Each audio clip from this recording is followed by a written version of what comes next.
Malaysia প্রবাসী ভাইগণ, আশা করি আপনারা প্রত্যেকে ভালো আছেন। মালয়েশিয়া কলিং ভিসা নিয়ে জরুরি সংবাদ।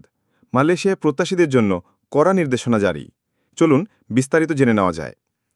মালয়েশিয়ায় কলিং ভিসা চালু হয়েছে শুনে বাংলাদেশের কোনো এজেন্সিকে অগ্রিম টাকা বা পাসপোর্ট এই মুহূর্তে দিবেন না। আবারও বলছি, কোনো রকম কোনো লেনদেন করবেন না এবং পাসপোর্টও জমা দিবেন না। মালয়েশিয়া এবারের কলিং ভিসা সম্পূর্ণ ভিন্ন। কোনো ভুয়া কোম্পানি যাদের কোনো কাজ নেই, সেই সব কোম্পানির কোনো রকম কোনো ভিসার অনুমতি পাবে না, এবং কোনো কোম্পানি কলিং ভিসায় লোক এনে অন্য জায়গায় খাটাতে পারবে না, অন্য জায়গায় পাসপোর্ট দিয়ে ফ্রি করে দিবে। এই ফ্রি ভিসা সিস্টেমও এবার থাকবে না। মালয়েশিয়ার সবচেয়ে বেশি প্রতারণা হয় নির্মাণ সাইটের ভিসা নিয়ে। এই জন্য এবারের কলিংয়ে নির্মাণ সাইটের কোনো অনুমতি নেই। শুধুমাত্র সরকারি প্রজেক্টে যারা লোক খাটাবে তাদের জন্য সীমিত সংখ্যক লোকের অনুমতি দিবে মালয়েশিয়া সরকার, তাও ভেরিফিকেশনের পর কলিং ভিসায়। শুধুমাত্র মালয়েশিয়ার যে কোম্পানিগুলোতে অতিরিক্ত লোক প্রয়োজন খুবই জরুরি ভিত্তিতে, তারাই শুধুমাত্র অনুমতি পাবে। এরপর মালয়েশিয়া গভর্নমেন্টের অনুমতি অনুযায়ী এজেন্সির মাধ্যমে মালয়েশিয়া সরকারের থেকে অনুমতি নিতে পারবে।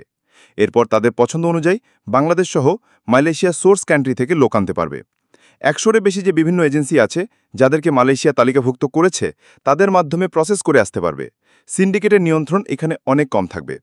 অনুমোদিত এজেন্সি তারা নির্দিষ্ট কাজগুলো করবে, যেমন মেডিকেল ম্যানপাওয়ার কর্মী, বিমান টিকিট। এই কাজগুলো করতে তারা যে টাকা নিবে এবং সেটা মালয়েশিয়া মালিকে কত টাকা এবং শ্রমিকের ফি আনে কিনা, সেটার উপরে মালয়েশিয়ার বর্তমান কলিং ভিসার রেট নির্ধারিত হবে। পরিশেষে বলা যায় যে মালয়েশিয়া গভর্নমেন্ট বর্তমানে যে সিস্টেম করছে, সেই সিস্টেমে একজন শ্রমিক মালয়েশিয়া আসার পর কাজ ছাড়া থাকতে পারবে না, এবং এবারের মালয়েশিয়া কলিং ভিসা স্বচ্ছ হবে এবং প্রতারণা অনেক কম হবে।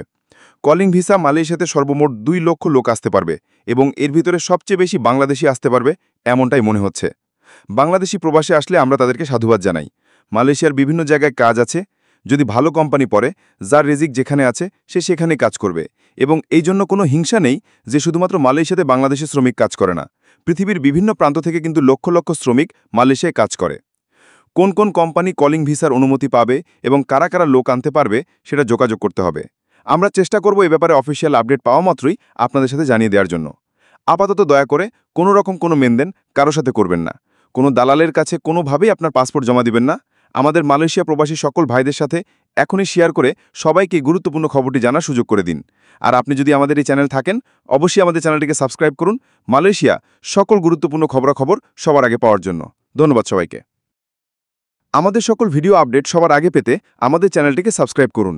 সাবস্ক্রাইব বাটনে ক্লিক করুন এবং বেল আইকনে চাপুন, যাতে আমাদের কোনো নতুন ভিডিও আপনি মিস না করুন।